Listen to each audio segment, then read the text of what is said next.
Cowboys, they did an old school Cowboy thing, kind of, didn't they? This is the Jerry Jones I remember. Yeah. Okay, Daddy grabbed the wheel and said, Steven, get out of my way. We're trading for a guy with some star power. And we're going to make the offense maybe significantly better here with a trade for George Pickens early this morning. Great job by Brian Broaddus helping break this story. Yeah, well, thank you. I appreciate that. Bobby and I were having conversations at 5 this morning about it. And last night, things were kind of materializing there that maybe that we were going to get a deal done here. But this is a deal that a general manager who's not going to get fired makes, because you're giving up a 3 and a 5 with no safety net. No guarantee that this player is going to re-sign with you. No guarantee that maybe you get a contract done. He could play outstanding, see his value, and then move on from you. So this is a bold move in that way of trying to help your team, trying to help your offense with a player that has a lot of this Dez Bryant type of ability to him. And I said this kid, and I say kid because he's 24 years old.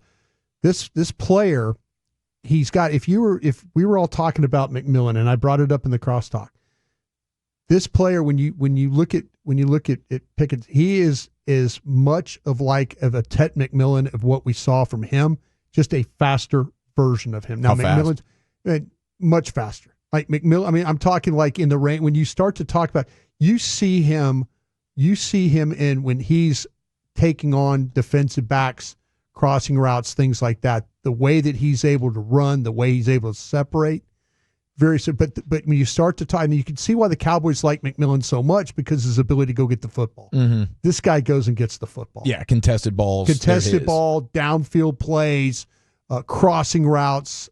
Anything that you want to throw him. Now, not a big route tree from the Steelers, but play him in bunch, bring him in motion. There's a lot of things you could do with this guy because of his ability. Those hands, the hands he has are rare.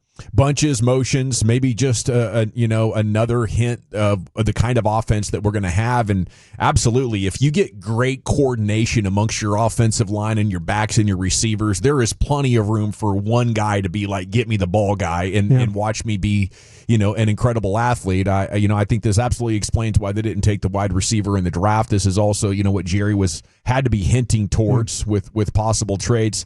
Is this it, Brian?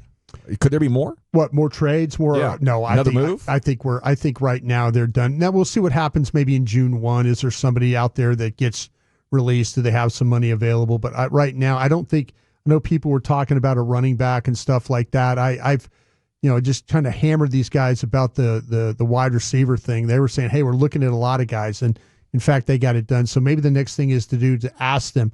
But my gut feeling right now is that they're probably done until if something comes available that they like, they're always open to that. But I think right now they're done. You give up a 3 and a 5, and you're fixing a weakness and making it a strength with a player who's young and in his prime. This is what the Eagles do. Well, but like you say, you're doing it without a safety net, because there's no guarantee. He could have a hell of a year.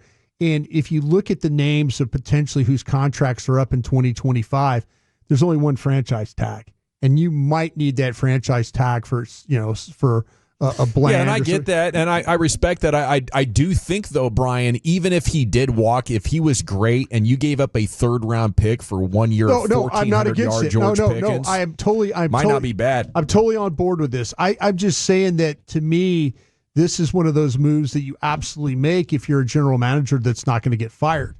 You're okay. Like, most general managers would not give up a 3 and a 5 for a player that the league feels like might have some is hard to get along with. And I mean hard to get along with because of how competitive he is. You talk to people at the Steelers, they'll tell you this guy, he's not a bad person. He's not like hitting women or going out and doing crazy things. He believes that he can win every single rep.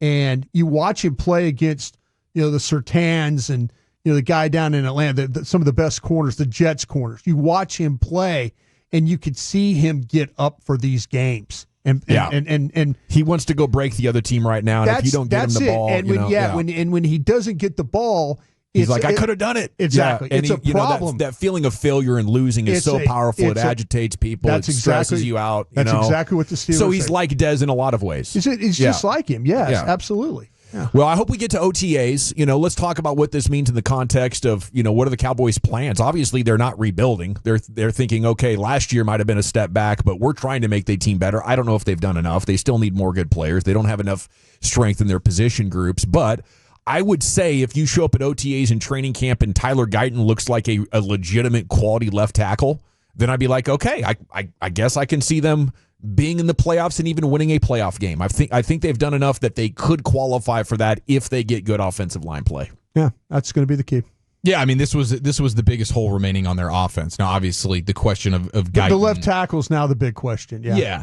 Maybe if you still have some questions about the running backs, I mean, if you really don't, if you're not a fan of Maffa or you're not a fan of Williams, I think we're all fans of Blue and what he could do. It'd be nice to have Rico Dowdle. Again, I'm being really nitpicky here, but having Rico Dowdle and Blue, I think would be a really good combination for this team. But we'll see with Moff and Blue how that works out. And I guess if the schedule stacked up on you in the first 2 months before Overshone and Diggs can even start to come back, you could lose. If they put all the worst teams that you could play in the first 8 games, you might be 2-6 with the way that the schedule goes. But if they do you a favor, you could be above 500 at the turn, getting your guys back. And I don't think that's homerism. Hopefully it's not too late. That's what you're trying to say, right? What do you mean? Hopefully it's not too late that the season hasn't completely fallen apart by the time you get your guys back. I mean, I'm looking at the second half of last year, and even though Overshone and Diggs and some other guys were out, they were still able to be good in games that weren't against great teams. Once they came up against great teams, got their doors blown off, and they reminded us, hey, this team ain't good.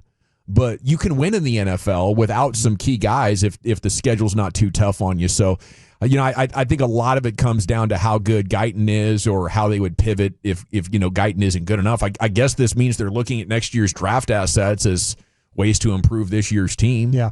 What could you get for a 2? Could you get a new left tackle for a 2? That's kind of what I'm thinking while I keep my fingers crossed because Guyton's such a great athlete.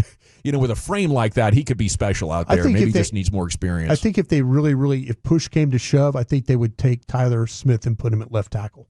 Okay. If Guyton ends up just not being it. If push comes to shove, they will figure out what they need to do at left guard and put Tyler Smith out there.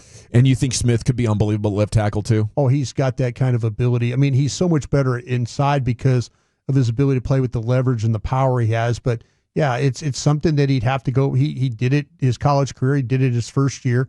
But man, he's a Pro Bowl left guard. He's got that.